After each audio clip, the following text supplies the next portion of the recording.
La gagnante est Olivia Del Rio. Je sais même pas quoi dire.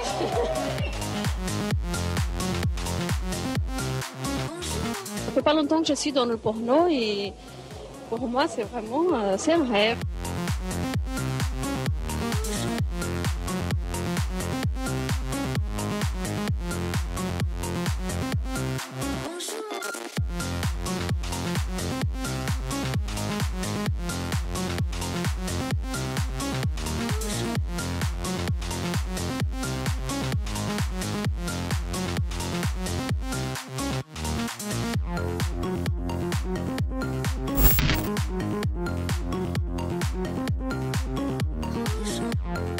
Pour moi, vraiment, Torero, Cléopâtre, c'est vraiment, j'ai fait beaucoup de comédie, c'était vraiment très bien pour moi.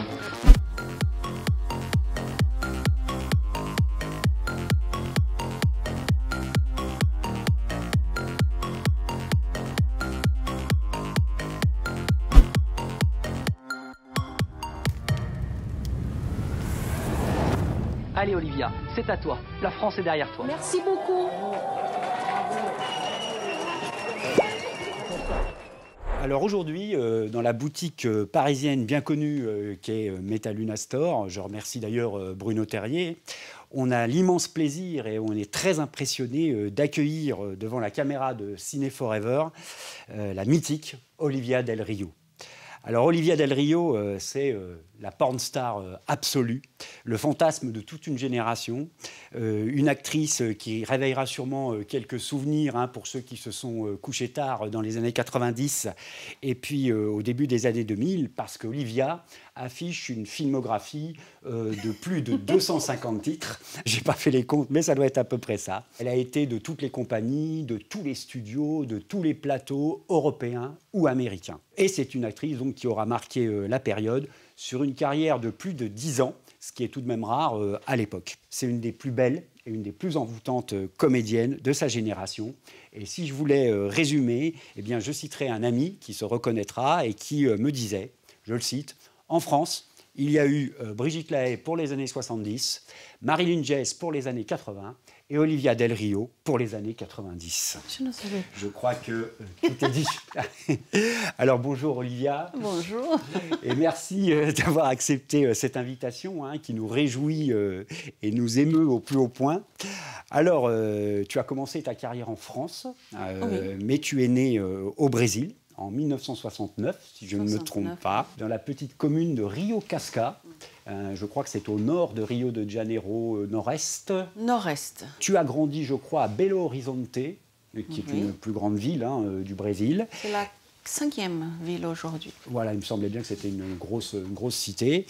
Et tu es issu d'une famille très, très nombreuse et modeste, on peut dire ça, je pense. Très modeste. Voilà, c'est bien ce que j'avais comme information. Alors, je voulais te demander en première question si tu avais encore des souvenirs de ton enfance, de ta jeunesse, de ton adolescence au Brésil, parce que je crois savoir que tu es encore très attaché à ta terre natale, à ton Brésil natal. Aujourd'hui, je ne suis pas très attachée au Brésil par lui-même, je suis attachée à ma famille. Et donc, alors en 1994, je crois, tu quittes le Brésil pour l'Europe. Au mois de mai 1994, tu quittes le Brésil pour l'Europe. Tu as déjà une petite fille, je crois, que tu vas laisser à la garde de son père. Et je voulais te demander... Non, j'ai perdu.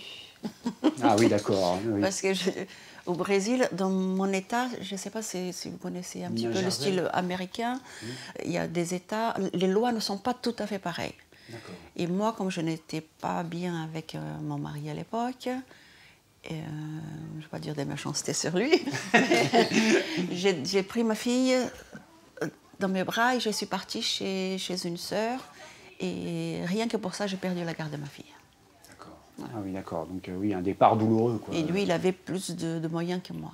D'accord. Donc il a eu la garde, quoi. Oui, et c'est justement pour ça aussi que j'ai décidé de quitter au Brésil, une des... Comment dire ? Une des raisons. Une des raisons. D'accord, je voulais vous... Alors voilà, je voulais te demander, mais pour quelles raisons tu t'en vas en Europe, quoi, tu rejoins l'Europe, le vieux continent? Parce que moi j'ai lu des tas de choses, mais bon, je ne sais pas si c'est vrai, j'ai lu que tu étais malade. Oui, mais ça, c'est des choses qui ont été dites au Brésil, mais à l'époque... c'est même pas l'époque. Au Brésil, jusqu'aujourd'hui, le jour d'aujourd'hui, si on n'a pas l'argent, on ne se fait pas soigner. D'accord. C'est pas le même système qu'en France. Et là-bas, on m'a dit que j'avais une maladie et ils m'ont dit que j'allais quitter ce monde très, très vite. Et je ne voulais pas avoir de la peine. Donc tu arrives en France donc, oui. Au départ, et alors tes débuts dans le cinéma pornographique, si tu veux, quand moi j'ai essayé de recouper les informations et tout, sont assez peu clairs en fait, parce que il y a certaines personnes qui disent que tu as commencé avec Patrice Cabanel, bon alors qui était un réalisateur mort maintenant, décédé, mais qui était un réalisateur de films pro-amateurs, on va dire, un petit peu l'équivalent de Laetitia. Au masculin. Il y en a qui disent que tu as commencé avec Laetitia, donc avec non, c'est pas vrai. Voilà, bah, c'est très bien. C'est très Elle est adorable, mais non. Tout à fait. Oui. Tu as tourné plusieurs fois. Voilà. Mais c'est pas les premiers. La personne. Oui. Voilà. Parce que tu as tourné plusieurs fois avec elle, oui. Mais après, d'accord. Et puis d'autres encore prétendent que tu as commencé en fait en Allemagne, avec des réalisateurs comme Nils Molitor, Harry S. Mortel. C'est pas vrai. C'est lui qui est venu en France. Pour tourner. Mais après. Voilà. Donc en fait. J'étais femme de ménage de Patrice Cabanel. D'accord, ouais. D'accord. Je ne saurais pas dire aujourd'hui combien de temps j'étais déjà sa femme de ménage, oui. Mais pas longtemps. Et je ne parlais pas du tout le français, c'était encore pire que maintenant. Mais... tu te débrouilles très bien. Et comme je ne parlais pas la langue, c'est Maria, on l'appelait São, une Portugaise qui m'a accueillie chez elle. C'est elle qui a traduit. D'accord. Et c'est là où j'ai commencé vraiment, avec Patrice. Avec Patrice, oui. D'accord. En 1995, tu es un petit peu, enfin tu participes un petit peu à la transition, d'après moi, entre la cassette VHS, bon, qui était encore le support, qui était le support pour voir des films, et puis le DVD, en louant tes services pour une société de CD-ROM qui s'appelait Transix. Je ne sais pas si ça te dit quelque chose. Non, alors ils éditaient une collection qui s'appelait Fantasme à la carte. Tu vas tourner un segment d'une vingtaine de minutes, une vignette d'une vingtaine de minutes, avec le fameux Roberto Malone. Roberto Malone. Et je crois que, bon, c'est un acteur absolument incroyable, que moi j'apprécie beaucoup, et je crois que toi aussi, tu en as un excellent souvenir. Est-ce que tu peux nous parler un petit peu de Roberto, quoi, comment il était de Roberto ça fait tellement longtemps. Mais gentil Ah non, Roberto, c'est un cœur. C'est un cœur. Roberto, c'est quelqu'un qui est resté dans son coin pour ne pas... Comment dire? Il y a beaucoup de monde qui disait des choses méchantes par rapport à la drogue, voilà. Et qui n'était pas du tout le cas. Voilà, c'est ça. Le garçon, il arrivait...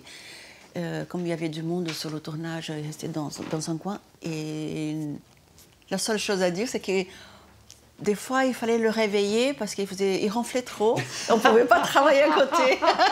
D'accord, ben ça c'est intéressant. Voilà, parce que quand on voit ces films, choses comme ça, vraiment, c'est quelqu'un qui restait dans son coin, il attendait, il n'était pas là embêté de toutes les filles. Voilà, c'est ça. Voilà. Il y avait, et aussi, il nous faisait des très bonnes pâtes. Oui, docteur? Mademoiselle, pouvez-vous venir, s'il vous plaît? Tout de suite, docteur.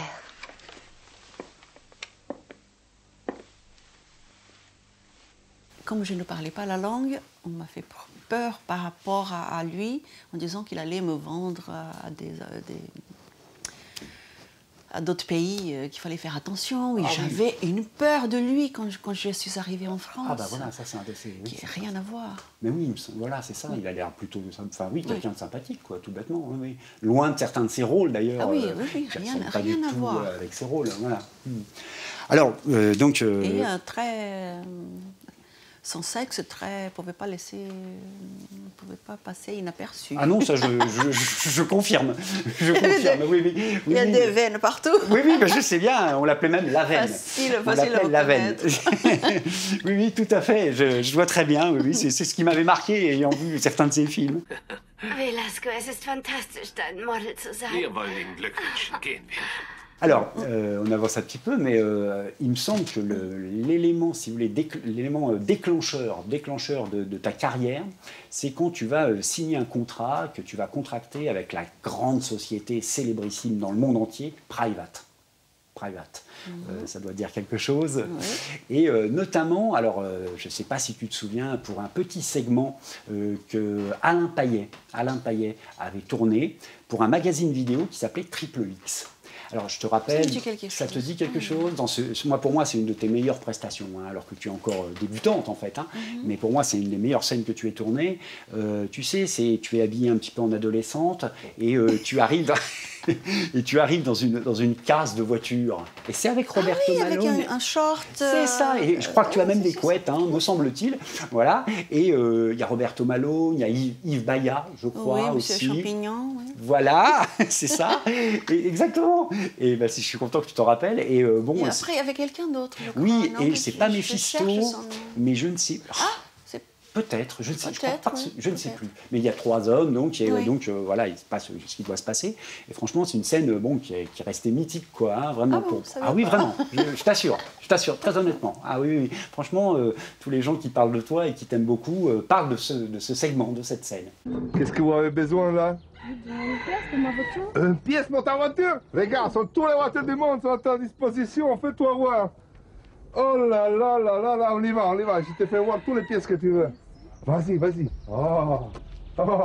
Et je voulais te demander donc si tu as quelques souvenirs d'Alain Payet, avec qui tu vas tourner aussi plus tard, hein, qui est un réalisateur culte en France.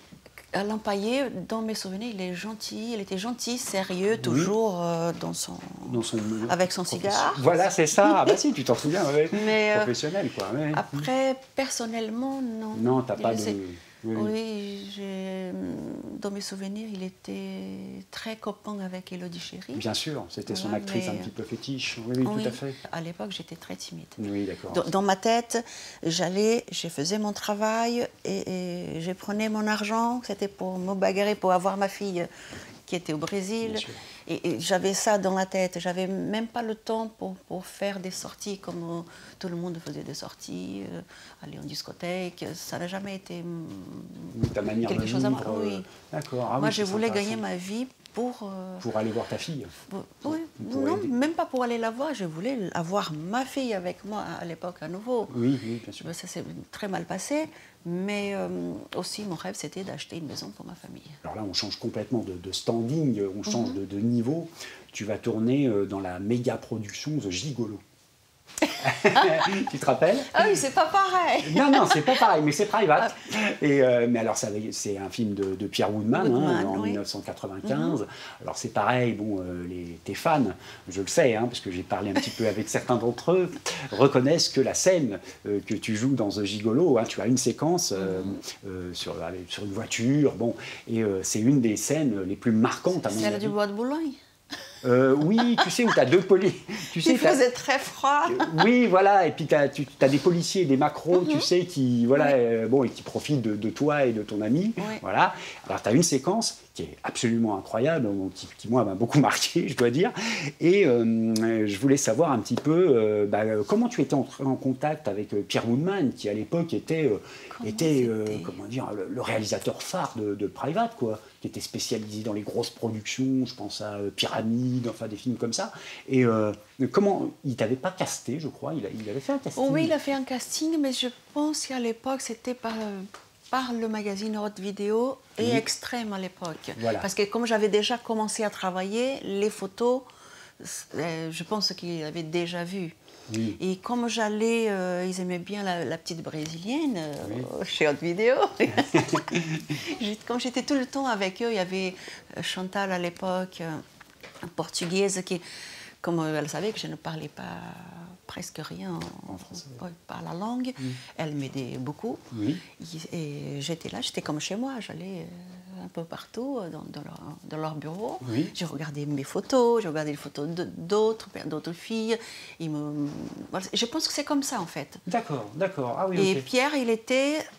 Non, peut-être que j'ai vu là-bas pendant mes balades, je pense que parce que Pierre, il était tout le temps là-bas. D'accord, d'accord. C'est comme ça que tu Oui. l'aurais rencontré. Possible. Après, je ne saurais pas dire si c'est vraiment c'est ça. loin, hein. Oui, Oui. bien sûr, j'entends bien. D'accord. Et alors, je crois d'ailleurs que c'est à ce moment-là, c'est au moment de The Gigolo, que tu décides de te, entre guillemets, te relooker. C'est-à-dire que tu vas te faire refaire la poitrine. Moi, non, c'est Pierre. C'est ce que j'allais te demander.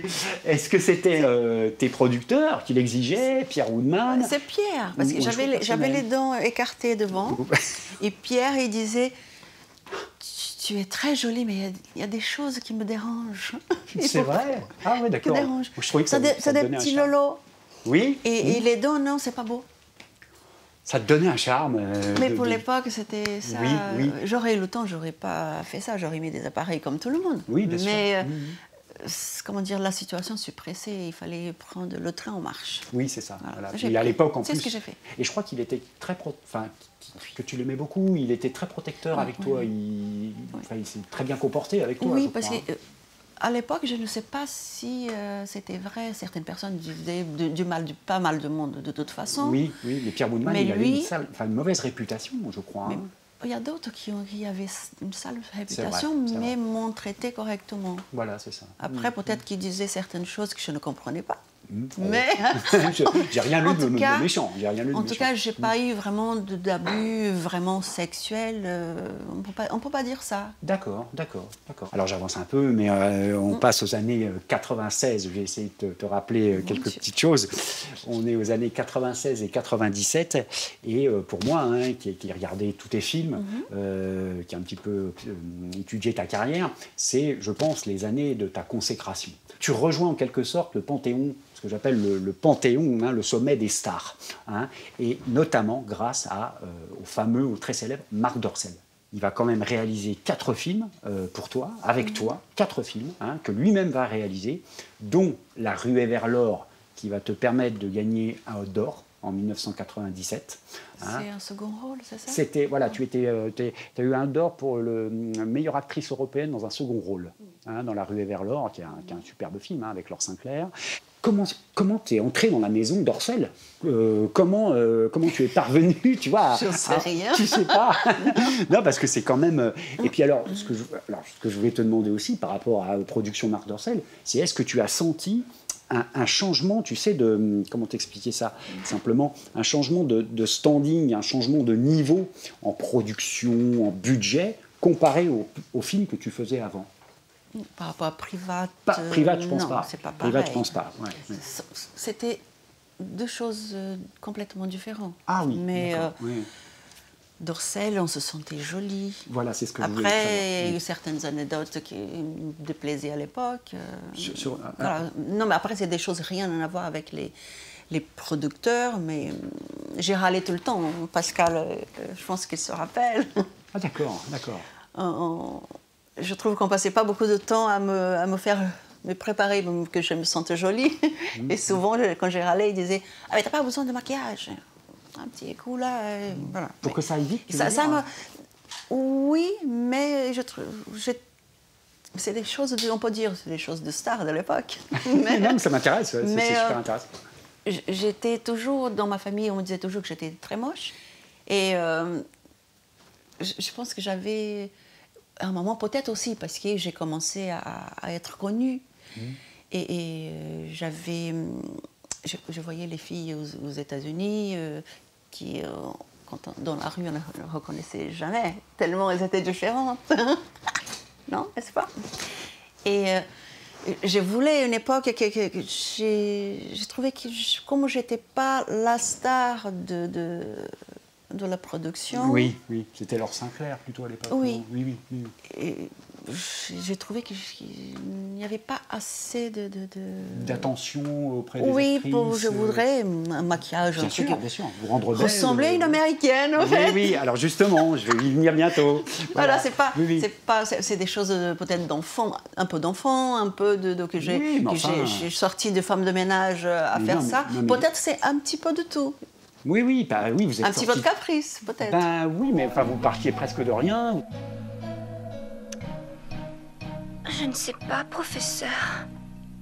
J'en viens, après Marc Dorcel, à l'expérience John Bierut, Sextet, 1997. Sextet, alors je vais te rappeler, c'est l'histoire, tu sais, en fait, il était tombé, pas amoureux, mais il était fasciné par l'actrice Fauvéa. Oui. Tu te rappelles de Fauvéa? Oui, oui, oui. Voilà. Et si tu veux, Sextet, ça raconte un petit peu l'histoire de Fauvéa, son entrée dans le cinéma porno. Tu joues dans le film. Et alors, ce qui m'intéresse, c'est que dans la deuxième partie du film, il n'avait pas inventé, parce que ça s'était déjà fait aux États-Unis, mais c'était les actrices et les acteurs qui eux-mêmes, tu sais, avaient la caméra, prenaient la caméra pour filmer eux-mêmes leurs prestations. Tu te rappelles pas de ça? Ça te dit pas quelque chose? Non, Sextet. Alors peut-être Exhibition 1999. Est-ce que ça te dit quelque chose? Exhibition, oui. De John Bierut aussi. Alors là, c'est un film un petit peu documentaire. Je ne sais pas si tu te rappelles. Vous étiez plusieurs stars invités. Il y avait tout un parterre de journalistes, de grands journalistes. Il y avait des journalistes des cahiers du cinéma, enfin bon, des gens très sérieux, on va dire. Bon, et tu étais avec Coralie. Enfin, il y avait toutes les stars de l'époque. Et toi, tu es dans une vignette qui est très amusante. Tu es avec J'étais avec Karen. Tout à fait. Tu étais avec Karen Lancôme. Et c'est en fait un shooting photo. Tu sais, qui doit être soft au début, ça te dit quelque chose? Et je crois savoir que c'est vous qui aviez imaginé le scénario, c'est vous qui aviez imaginé les actrices. Oui, parce que John, il aimait, comment dire, un petit peu réaliser notre fantasme. C'est ça. C'est ça. Moi, j'ai fait une mannequin, modèle, chieuse, comme toujours. Avec qui tu fais ça? Avec Karine Lancôme. Vous êtes chieuses toutes les deux? On est deux chieuses qui posons pour, soi-disant, un sujet pour l'Arabie Saoudite, ça se voit d'ailleurs. C'est quand même un peu léger, on y croit plus ou moins, mais bon, et puis... et on dévergonde le photographe et son assistant, et voilà. Mais tout finit en baise de toute façon, hein, je vous rassure. Dans la plupart des films dont on a parlé, tu as joué généralement une seule séquence. Une seule séquence. Alors une séquence très marquante, qui est souvent très bien. Je pense à celle du Désir dans la peau où tu es avec Roberto Malone, qui joue le rôle d'un antiquaire. C'est une des scènes les plus marquantes de ta filmographie. C'est celle que j'ai un chapeau. Voilà, c'est splendide. Et franchement, c'est pareil, les fans ont retenu cette scène. Moi, le premier.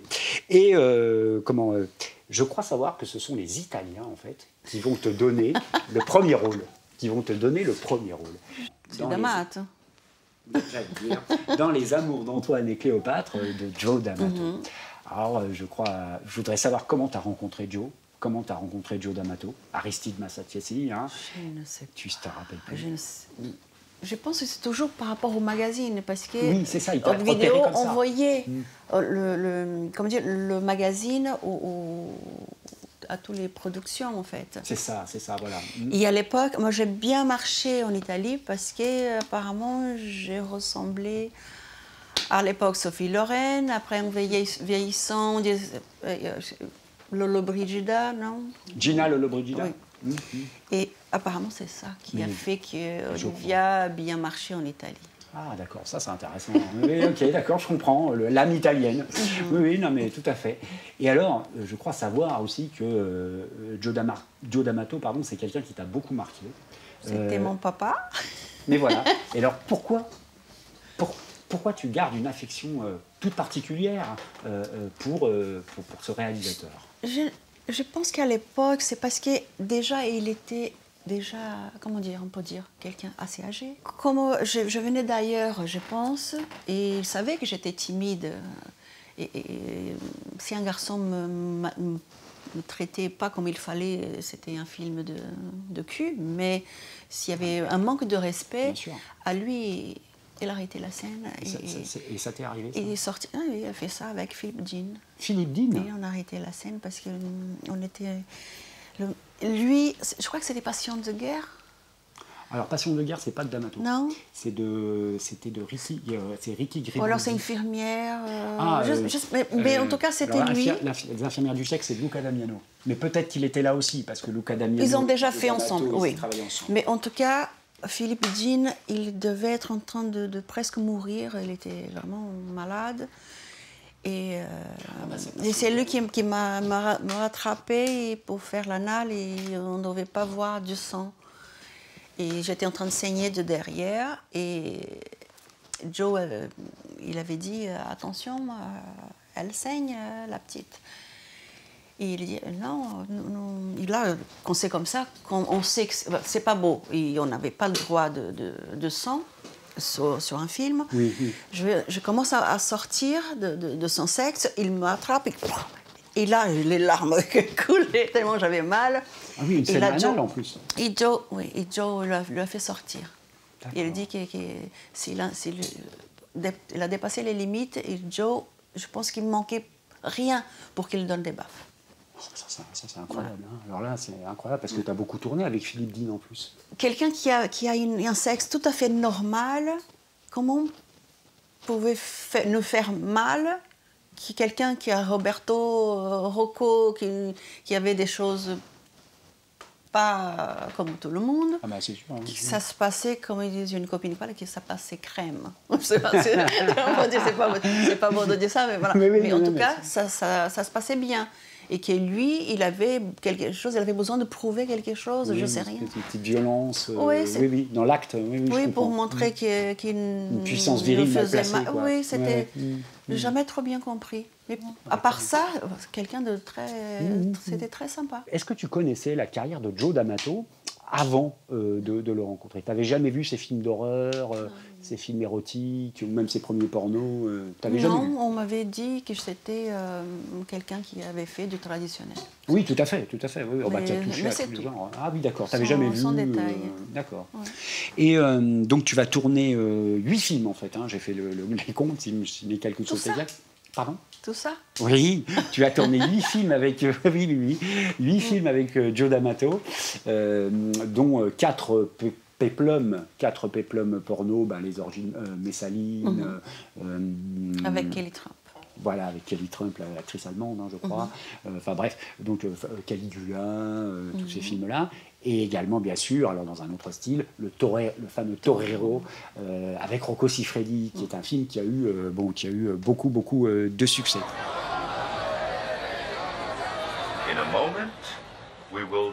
Alors malheureusement, comme tu le sais, Joe D'Amato nous quittait en 1999, brutalement. Et je voulais savoir si tu avais des projets en cours avec lui, si tu avais d'autres films de prévus. Non, j'avais déjà arrêté. En 99 ? En 98, 99, tu avais fait la pause déjà? J'ai fait en tout 3 pauses. Evaristo found you last night. You're a liar. D'accord. Voilà, très bien. Alors, en tout cas, avec les Italiens, tu tournes beaucoup, parce que là, on a parlé de Joe D'Amato, mais il y a beaucoup d'autres réalisateurs, hein, Luca Damiano, Alex Martini, Alessandro Perella, bref. Et quand on regarde ta filmographie, on se dit, mais le rythme de tournage, combien de temps pouvait durer un tournage avec Joe D'Amato, ou Luca Damiano, ou Alex Martini? Ça devait être des tournages express, quoi, parce que c'est incroyable en une seule année. Oui, ce sont des tournages express. Et je ne voulais pas... Comment dire?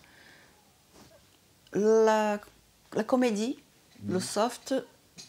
leur côté trop cher, sinon. C'est ça. On ne pouvait pas. Et dans une journée, on faisait des fois 2 scènes de sexe, plus la comédie. D'accord. Comme ça, ils nous payaient moins.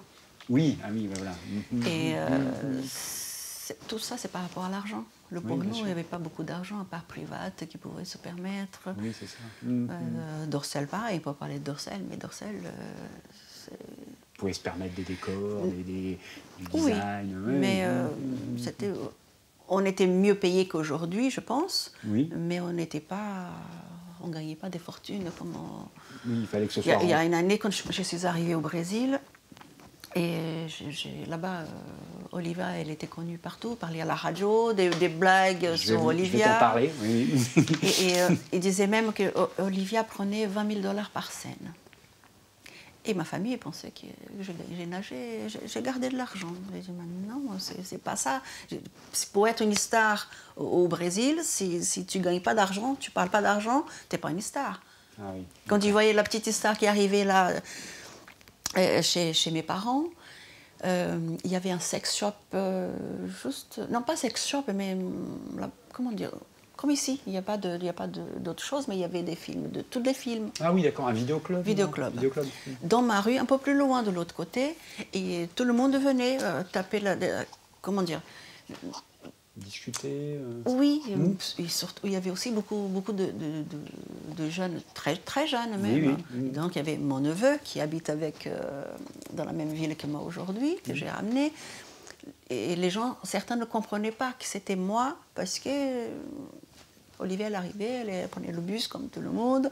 J'arrivais là-bas, je sortais avec mon père qui était encore menuisier. Je sortais avec mon père, on allait acheter encore du bois, de la colle, des trucs qu'il avait besoin, comme il y a beaucoup d'années.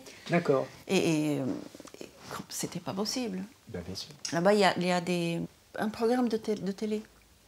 Un talk show oui. Une émission, un talk show. Oui, des choses comme ça. Oui. Quelqu'un qui est très connu, c'est le Gordo du Brésil. C'est quelqu'un qui même les bébés connaissaient cette personne. C'était sur cette émission-là. Ils ont dit que j'ai gagné beaucoup d'argent. Est-ce que ce serait par hasard, je me permets, est-ce que ce serait par hasard l'émission de Jo Soares Enzemaya? C'est cette émission-là. Ouais. Parce que, alors, bon, je passe un petit peu, tu as tourné aussi au Brésil. Tu as tourné des scènes, des segments porno au Brésil. Au Brésil? Avec Richard De Castro. Pour la série, tu sais, As Panteras. Avec Richard De Castro. Donc, tu confirmes, tu as tourné des scènes au Brésil. Il s'appelait comme ça, Richard De Castro? Richard De Castro, le réalisateur. Ricardo Renaud. Oui, voilà. C'est pour ça que je cherche. Je comprends, En tout cas, moi, je l'ai lu comme ça. C'était Renaud Production, mais je le dis mal, je ne sais pas le dire en portugais. Et donc, tu as tourné dans quelques segments, Gonzo, on va dire. Un travesti, on peut dire. Non, oui, comment on dit? Oui, un transsexuel. Transsexuel. Mais oui, et je ne sais avec une caquette énorme. Mais j'ai vu. Mais magnifique, la fille. Mais j'ai vu, mais alors... Si je veux travailler avec elle, il y a un problème qui est un sexe. Non, pas du tout. Mais c'est incroyable parce que j'ai vu ce passage. Je l'ai vu ce passage, mais c'était dans quoi ça c'était dans quel film? Je t'en souviens plus. Je sais que j'ai travaillé, j'ai fait du porno, mais on ne me demande pas qui, pourquoi. C'est ça, j'ai mis le doigt dessus, mais si j'ose dire. Mais je ne sais plus, enfin je ne sais pas le titre, tu vois. D'accord. Bon, mais je continuerai mes recherches. Mais ça doit, si c'est pour As Panteras, peut-être. Je crois que c'est brésilien. Non, c'est sûr que c'est brésilien. C'est sûr. Bon, d'accord. Ça doit être As Panteras. Alors, c'est encore à cette époque, en 1997, que tu vas te rendre pour la première fois, je crois, tu me dis si je me trompe, aux États-Unis. Et c'est là que tu vas commencer à travailler en fait avec quelques réalisateurs américains pour quelques films Gonzo, pour des segments Gonzo. Alors, je pense notamment à Tom Stone. Je ne sais pas si ça te dit quelque chose. John Newman. C'est pas John Leslie? Alors, John Leslie, c'était un petit peu avant, tu as raison. C'était dans The Voyeur numéro 7, avec Alain Lille, qui a un film, qui a un segment absolument génial, quoi. Donc, en fait, tu commences en fait, à travailler un petit peu aux États-Unis. Oui. Alors, John Newman, qui était dans Nasty Fix. Ça ne te dit pas quelque chose, la compagnie Nasty Fix? Non. Rebecca Lord. Oh oui. Rebecca Lord, avec qui tu as beaucoup tourné. Et puis le fameux Ed Powers, pour la série, tu sais, des Dirty Débutantes. Ça te dit quelque chose? Tu as tourné plusieurs fois avec lui. Et moi, je voulais te demander, en fait, après avoir fait des films assez classiques, Marc Dorcel, on en a parlé, les films de chez Private, etc. Là, tu te diriges vers quelque chose de plus gonzo, on va dire.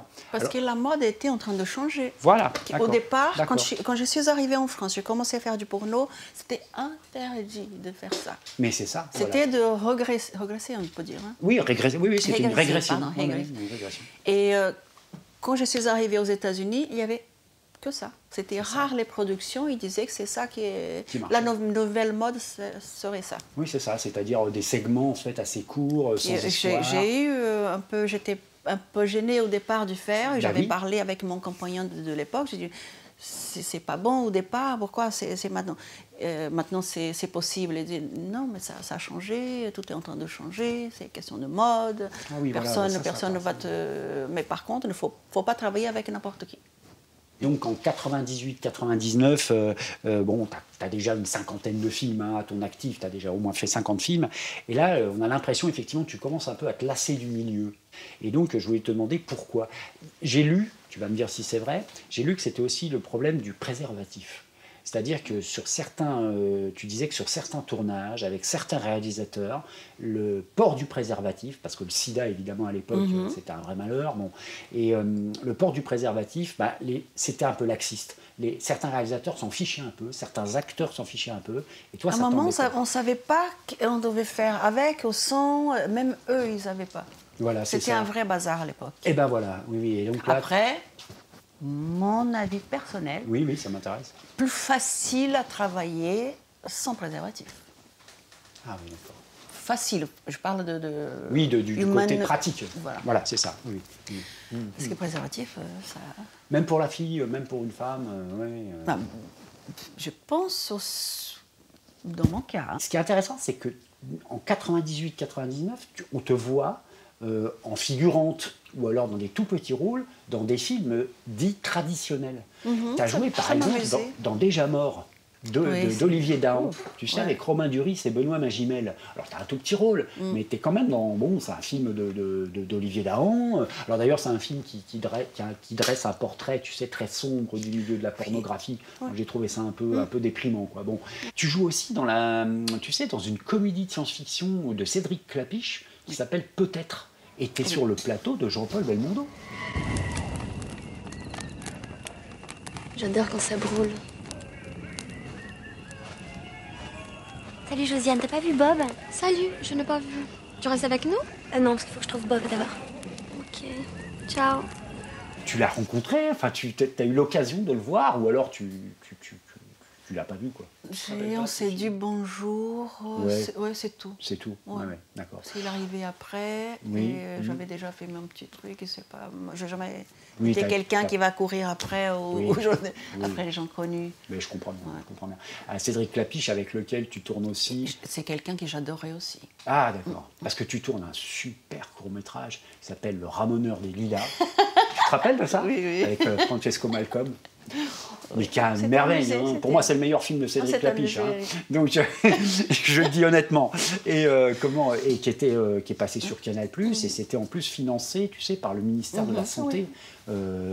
C'était une campagne contre le sida et pour le port du préservatif, justement. Il est génial, ce court-métrage. Il est génial. Et c'était une ambiance assez, comment dire, différente pour nous. Et nous, du porno, on était morts de rire parce que... Eux, ils pensaient qu'on était drogués, qui ont baisé quand il n'y avait pas de caméra, qu'on était en train de faire des trucs. Et il y avait la fille qui avait la perche. La perche, on dit, non? Non, c'est vrai, je suis perchiste. Et elle s'appelait Claudia. Et nous, elle était tellement... Elle nous regardait avec des yeux tellement bizarres et rien que pour nous... On dirait que...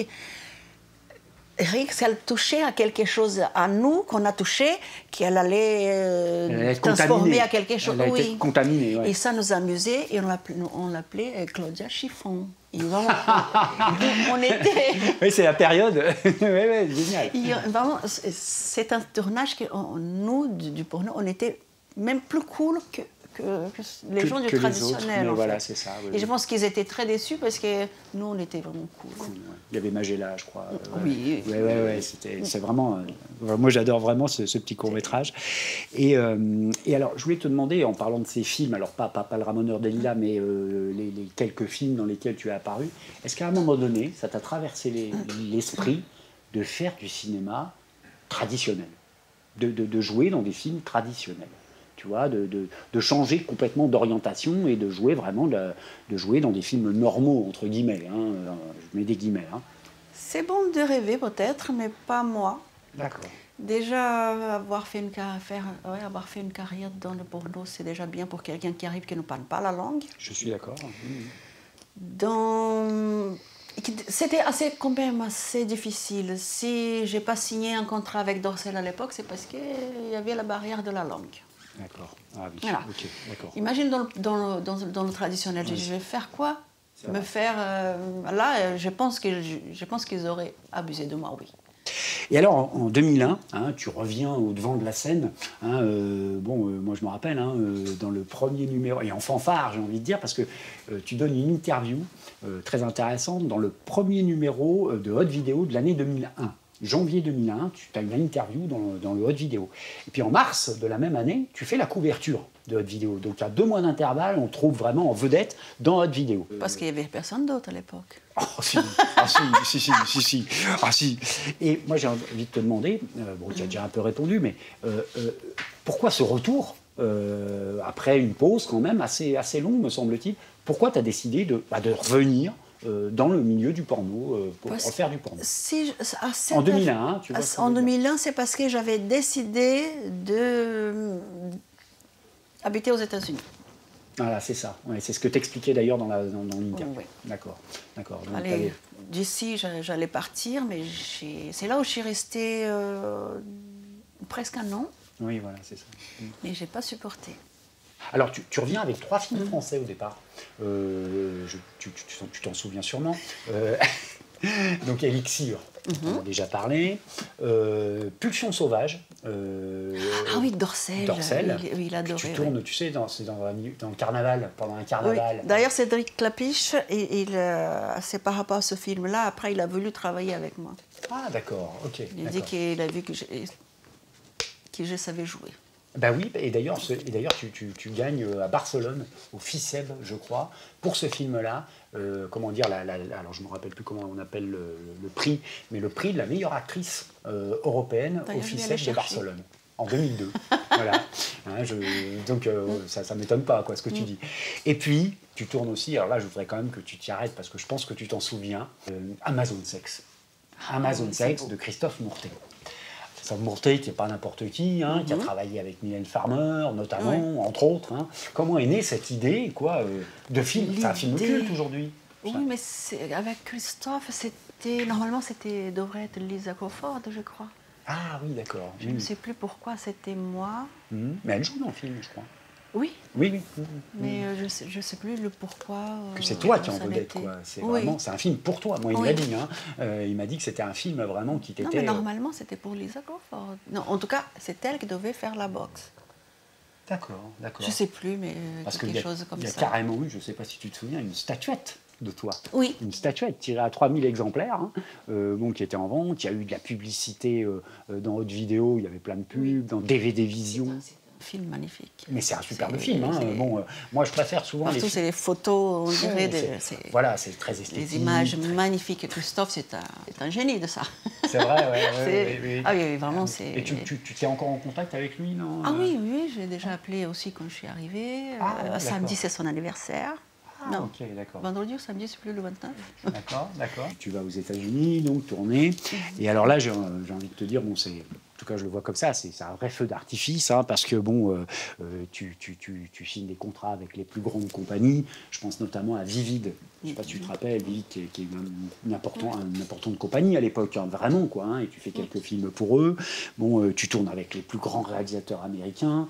John Newman, Mark Davis. Alors, il y a un réalisateur que moi j'aime bien, je ne sais pas si tu t'en souviens, avec qui tu as tourné quelques films, qui s'appelle David Lockhart. C'était Red Ezra. Ah, Red, oui. Red Ezra, voilà, c'est son pseudonyme. Et tu as tourné dans un film qui s'appelait Sweetwater, en 2002. Alors, je vais te rappeler ce que c'est. Et qui est sorti chez Dorcel, en distribution, sous le titre de Chloé et le gang du sexe. C'était avec Chloé Jones. Tu te rappelles pas de Chloé Jones? Une petite blonde qui est morte très très jeune. Qui est morte, je crois qu'elle avait 29 ans quand elle est morte. Et c'est une histoire de médium. Tu sais, c'est une enquête dans le désert, dans un bordel hanté, dans une maison close un peu hantée. Oui, mais quand c'est des petites productions, c'est comme ici. On ne sait jamais, tu n'as pas un script. Oui, tu ne sais pas trop, quoi. Oui, je comprends bien. Tu dis pleure, tu pleures. Oui, c'est ça. Tu n'as pas eu le script regarde quelqu'un avant, méchamment, tu regardes quelqu'un méchamment. C'est pas facile, t'as pas une histoire. T'as pas de scénario. Surtout lui faisait c'est des petits films. Ah oui, c'est ça. Oui, c'est vrai. Mais alors, tu tournes aussi. Alors, tu vas voir pourquoi je te parle de ça. En 2003, on te retrouve dans un film à l'ambiance un peu fantastique, à l'ambiance un peu sombre. Ça s'appelle Possession. C'est tourné par Nicolas Steele. C'est avec Carmen Louvana et c'est pour les studios Adam et Ève. Je ne sais pas si tu te rappelles. Oui. Tu sais, Carmen Louvana, la petite blonde, là, très jolie, voilà. Et alors, je te parle de ça parce que, je me demandais si le genre fantastique, voire horreur ou épouvante, si tu veux, bah, ça t'intéressait. J'aurais adoré. Alors voilà. Ben, voilà. Ben, alors je te dis ça parce que si tu veux, pour moi, vu l'intensité de ton regard, vu si tu veux le physique que tu as, non, mais c'est un compliment que je te fais. Je t'aurais très bien vu en égérie, tu vois, en symbole un peu, en sexe symbole du cinéma fantastique, en vamp. En femme vampire même, tu vois, un peu à la Barbara Steele, tu vois, je sais pas si tu connais. Et et je dis ça parce que le réalisateur français Georges Lautner, c'est pas n'importe qui, dans un hot vidéo, avait dit qu'il te verrait bien toi, dans le genre film d'épouvante.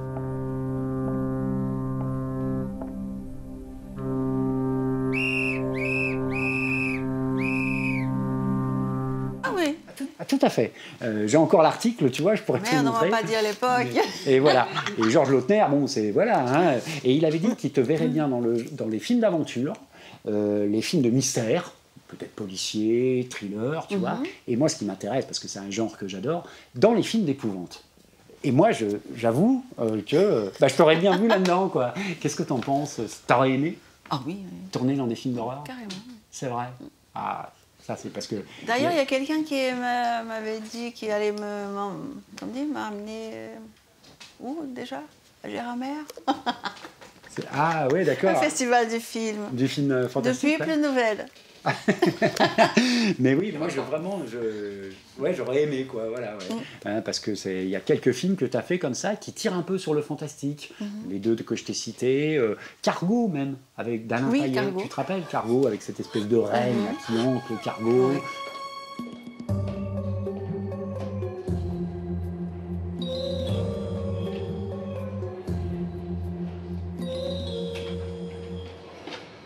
La Maledizione del Castello de Max Bellocchio, tu sais, où tous tes amants meurent de manière inexplicable, comme si tu étais une veuve noire. Bon, enfin voilà, il y a plusieurs films comme ça qui tirent un peu sur le fantastique. Et je t'aurais bien vu dans ce genre de film, quoi. Voilà, je tenais juste à te le dire, quoi. Et à un moment donné, tu es engagé par Michael Ninn. Par les studios Ninworks. Bon, je pense notamment à un film absolument qui est très magnifique, c'est Lost Angels. On en parlait un petit peu tout à l'heure en off. Lost Angels, qui est sorti en France sous le titre La Débauchée, chez Colmax. Où tu sais, c'est des espèces de segments, quoi. Hein, c'est des espèces de segments. Et quand on regarde un film de Michael Ninn, enfin c'est pas Michael Ninn, mais c'est un de ses poulains en tout cas, c'était Ethan Kane qui l'avait tourné, on a l'impression de quelque chose de très précis, de très travaillé, où tu dois répéter, tu vois, où c'est vraiment c'est quasiment de l'art, quoi. Hein, bon, est-ce que tu as eu cette impression-là? Est-ce que, quand tu tournais pour les studios de Michael Ninn, quoi, Ninworks, est-ce que tu as eu cette impression de perfectionnisme en quelque sorte? De quelque chose de... Moi, j'ai toujours trouvé les Américains plus perfectionnistes qu'en France. C'est rien que pour ça, je voulais à l'époque bosser avec eux. Voilà, tu trouvais qu'il y avait quand même là-bas, pas méchante. Hein. Comment? N'importe quelle fille qui n'est pas très jolie, elle était magnifique sur les vidéos. Oui, c'est ça. Ça donne envie de travailler avec ce genre-là. Ouais, c'est ça. Ouais, c'est ce que je pense. Voilà. Ouais. Tu trouvais qu'il y avait une différence, quoi. Parce qu'à un moment donné, dans un bonus, peu importe, d'un DVD, d'un de tes films, tu disais que ça n'avait rien à voir avec les tournages européens. Eux, c'est vraiment le rêve. Et ici, ils adoraient plus le naturel, hein, à part Dorcel, qui était un peu... comment dire? J'ai le Brésilien en tête. Qui nous habillait, produisait. Au Brésil, on dit produire, mais produire, c'est habiller, coiffer, production produire design, quelqu'un. Un peu, les costumes, les décors. Oui, c'est que Dorcel qui soignait plus notre image. Oui, c'est vrai. Qui là-bas, même les petites productions, ils avaient déjà une belle lumière, en fait. C'est vrai. Oui, la photo n'est pas la même, etc. Oui, on le voit notamment avec les films de Michael Raven dans lesquels tu as joué, qui sont pour moi pour les studios, les studios Wicked Pictures. Wicked, tu te rappelles? Et là, c'était vraiment, des films, moi, mes préférés, hein, c'est Beautiful et puis Paradise Lost avec Mr. Marcus. Je ne sais pas si tu te rappelles de cet acteur. Oui. L'acteur noir. tu as une scène extraordinaire, hein, bon, et puis encore un peu fantastique d'ailleurs, voilà, hein, qui joue une espèce de Méphistophélès là. Et Mandingo, ça te dit quelque chose? Bien sûr, Mandingo. C'est quoi comme film? Alors Mandingo, je crois que c'est un Gonzo. C'est un film. C'est moi qui demande comment c'était le film. Quel film c'était? C'est pas comment c'est, hardcore interracial ou quelque chose comme ça. Oui, je crois que c'est là-dedans que tu joues avec Mandingo. Tu as joué avec Jack Napier aussi, Mr. Biggs, tous ces acteurs, et Lexington Steele, bien sûr, la star. Hein, voilà. Mais c'était dans... C'est pourquoi t'as de mauvais souvenirs? Non, c'est pas des choses de méchantes, mais à lui, une fois a fini le tournage, je suis allée à l'hôpital. Non, c'est pas vrai. C'est pas vrai. Mes souvenirs pas bons, c'est ça? C'est vrai. Après une scène anale, je suppose. Ouais. Non, c'était devant même. Ah oui, bah c'était.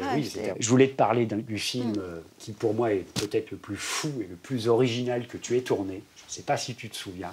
Alors c'est un film qui s'appelle Flèche Circus de Thomas Zubko. Je vais te rappeler le synopsis très rapidement. Alors dans le film de Thomas Zubko, qui est un réalisateur déjà un peu controversé, hein, c'était pour le studio Elegant Angel. Ça te dit rien? Oui. Le nom, quoi. Le nom, oui. Et si tu veux, il situe son film dans un cirque un cirque un peu bizarre, un cirque un peu fantasmatique. Et toi, tu joues en fait le rôle, ça te dit pas quelque chose?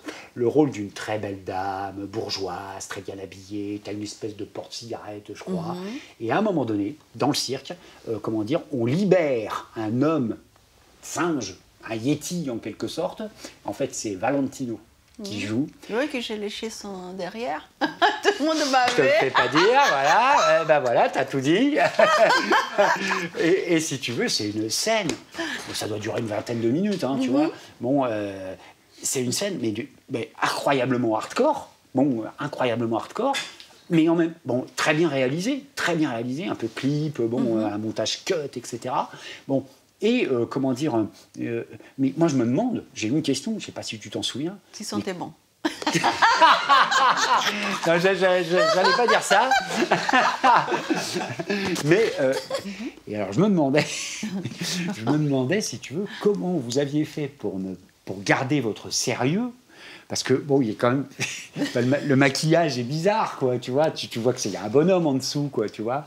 Et est-ce que vous aviez gardé votre sérieux pendant le tournage de cette scène? Enfin, je ne sais pas si ça te dit quelque chose. Quand il n'y a pas de... Comment dire, quand la caméra ne nous voit pas notre visage, on a toujours été comme ça, hein, qui va tirer la langue à l'autre, dire voilà. T'es moche, tes poils, c'est dégueulasse. Mais oui, on dit toujours des choses comme ça. D'accord, ah oui, d'accord. Et tu redeviens sérieuse dès que la caméra est sur toi. Parce qu'on surveillait, on savait comment la caméra allait arriver, et souvent la caméra elle a bougé. Oui. Et, comment dire, sortant de ce sujet-là, je ne sais plus pour quel film c'était avec Dorcel.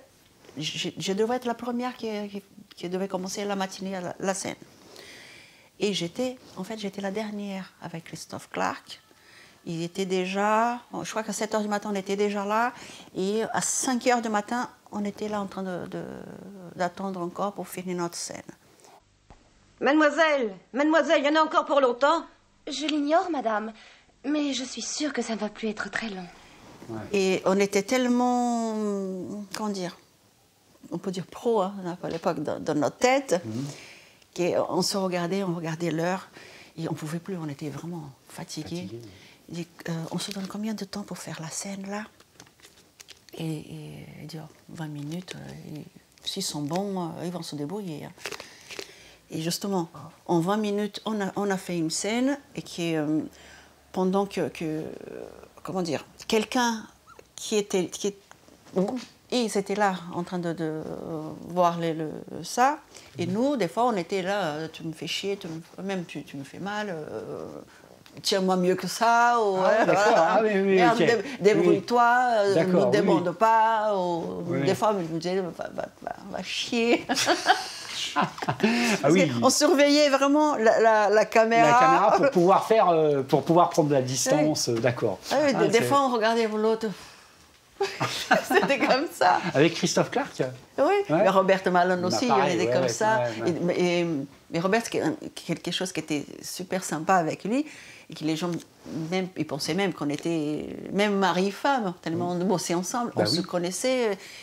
Mais en fait, le milieu du porno, ce milieu-là, il était tellement petit qu'on se connaissait tous. Vous connaissiez tous. Oui, on savait déjà famille. Comme l'autre l'aimait ici, on aimait ça. Grande famille, quoi. Ouais, je comprends. C'était une bonne époque. Ouais, côté rassurant. L'époque est super. Ouais, c'est ça. Ouais. Alors donc, en tout cas, Thomas Zucco, je tiens à te le dire, avait dit que cette scène incroyable, c'était l'une des meilleures. J'ai lu une interview de lui, il avait dit que c'était l'une des meilleures qu'il ait tournées. Tout était parfait. C'est lui qui parle, pas moi. Tout était parfait et je suis très satisfait de ce que j'ai fait. Je pourrais dire la même chose. Franchement, c'est une scène absolument incroyable. Alors, à partir de 2004, on arrive vers la fin de ta carrière.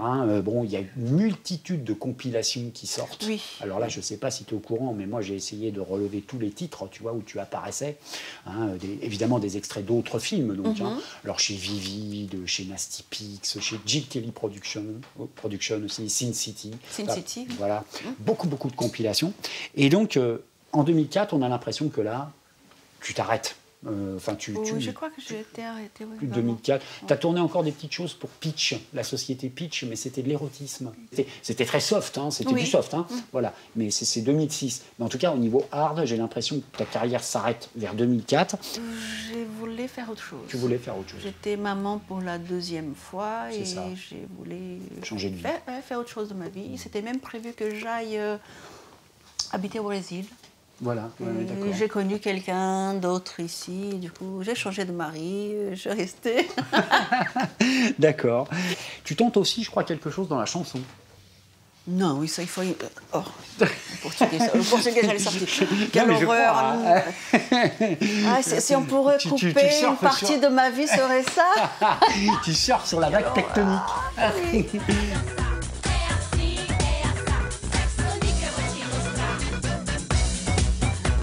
Pourquoi je ne sais pas pourquoi je fais cette bêtise. Mais pourquoi? Parce qu'il ne faut pas faire quelque chose qu'on ne sait pas faire. Mais il y a beaucoup C'est ridicule. Ah non. C'est rigolo. Moi, je trouve ça rigolo. C'est ridicule.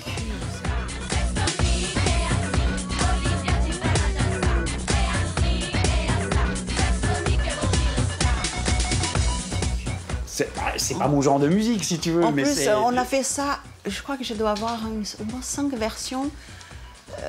Ça n'allait pas, qu'il disait, parce que ma voix était trop douce. Il faut être dur. Un peu plus dur. J'arrivais pas. Ah ouais, d'accord. Aujourd'hui, j'arrive à être dur. D'accord. Mais avant, D'accord. Et tu regrettes un peu, tu regrettes un peu d'avoir fait ça? Complètement. Ah ouais, d'accord. Je trouve ça tellement ridicule. Est-ce que tu as malgré tout des regrets? Tu vois, des choses, des décisions que tu as prises que tu regrettes, à part la chanson. Non, regrets. Des regrets, tu vois, des mauvais choix que tu aurais pu faire dans ta carrière, ou alors des occasions que tu as manquées. Tu vois, carrière. Non. Dans ta vie personnelle. Non, mais et à voir aussi avec le porno, puisque en faisant du porno, j'ai pas pu faire un travail normal, comme tout le monde. J'étais embêtée au Brésil, j'étais dans l'immobilier, j'ai arrêté au mois de novembre, décembre de l'année dernière. Oui, je crois que tu étais conseillère immobilier. Oui. Et j'avais que des emmerdes. À cause de ça? Je perdais mon temps. Parce que là-bas, c'est pas à Paris si les gens bossent seulement dans leur quartier, mais moi j'allais jusqu'à 100-150 km. Moi, je voulais gagner ma vie, bah oui, comme toujours. Bah oui, non, mais je comprends. Le temps de courir derrière mon pain.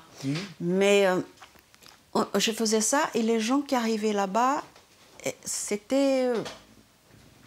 On a qui arrivaient là-bas bloqués devant moi et d'autres commençaient à me poser des questions sur mon passé. J'ai dit, c'est marqué là sur ma tête que j'ai fait du porno un jour. Mais ça veut dire qu'ils te reconnaissent? Oui. Et mon nom, je pense. Mais après, je ne peux pas dire que je regrette d'avoir fait le porno. C'est ça, c'est là, pas non. ça. Voilà, Il y a un rapport, mais je ne regrette pas d'avoir fait le porno. C'est le porno qui m'a donné à manger, c'est le porno qui m'a donné la maison de ma famille, et une autre maison par là. Mais c'est très bien. Je ne suis pas riche, mais je ne suis pas pauvre comme avant. Mais voilà. Tu le mérites largement. Alors, je vais te demander quand même quelles étaient tes activités aujourd'hui, tes projets pour aujourd'hui. Mes projets aujourd'hui. Voilà, qu'est-ce que c'est? J'ai ouvert, sur la plateforme Mime et OnlyFans. Mais pour l'instant, j'ai du mal à faire des choses, sexuelles. Oui, j'entends. J'ai du mal, vu mon âge. Oh, tu sais, on parlait de Karine Schubert en off, elle est allée loin. Marina Fragès aussi, enfin, il y a plus longtemps. Ah oui, mais je trouve que je suis vieille et que je ne pourrais pas donner la même performance qu'avant. C'est sûr. Oui. Voilà. Même enthousiasme, même dynamisme. J'ai pas envie de faire quelque chose que les gens vont me casser après. Parce que je sais que je suis âgée. Oui, mais tu es toujours très belle.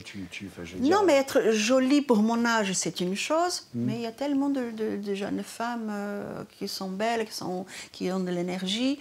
Je n'ai pas envie d'arriver là, de faire certaines choses pour me griller, en fait. Peut-être que je vais faire ce que je pense pour l'année prochaine. L'année prochaine, réaliser. Voilà, c'est ça. Et je ne dis pas que je serai dans certains films.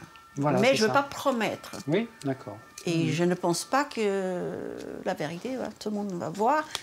Aujourd'hui, je ne pourrai plus prendre des choses comme ça. Plutôt des choses normales, comme tout le monde.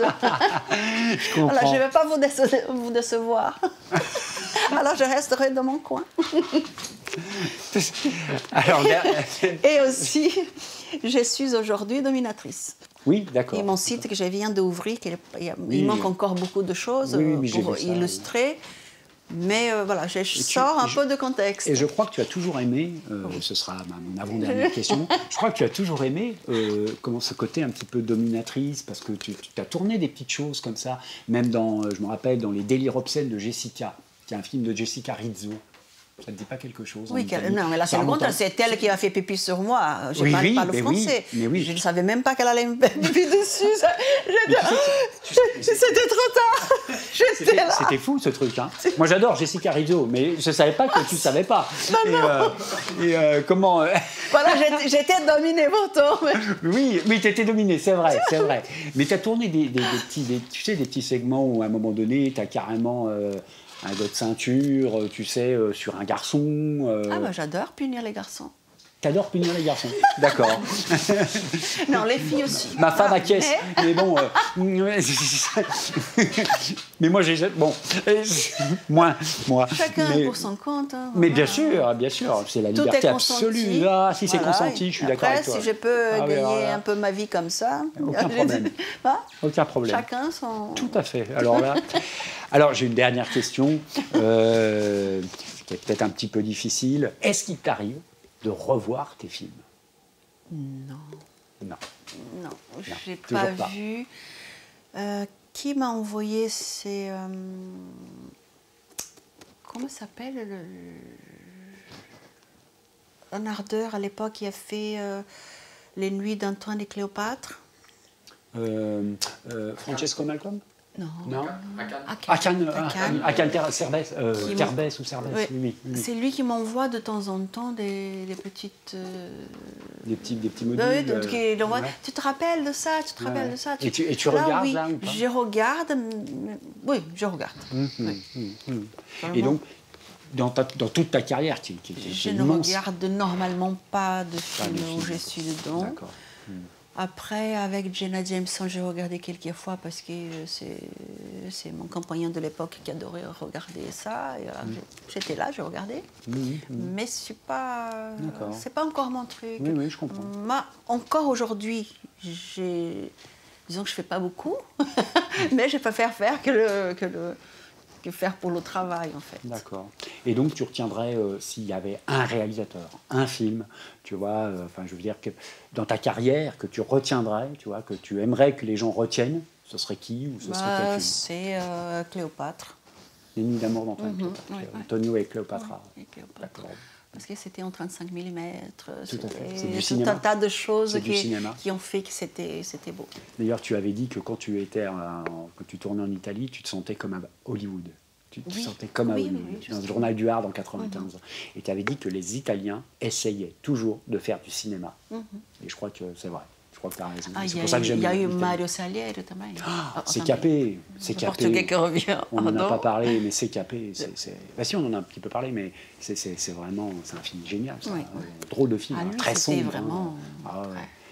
Bah écoute Olivia, bon, j'ai plus qu'à te remercier pour ta gentillesse, ta disponibilité, tes réponses. Excuse-moi pour la langue, je viens d'arriver du Brésil, aucunement. Tout se mélange, c'est dur. Je te souhaite évidemment toute la réussite possible dans tes projets, notamment de réalisation. Merci encore. J'espère que ça va marcher, et sinon Pascal, il va falloir qu'il m'aide. Bah oui. Alors justement... Bon, excusez-moi, mais je suis désolée, je dois m'en aller. Au revoir. Enfin, où elle est, c'est fou.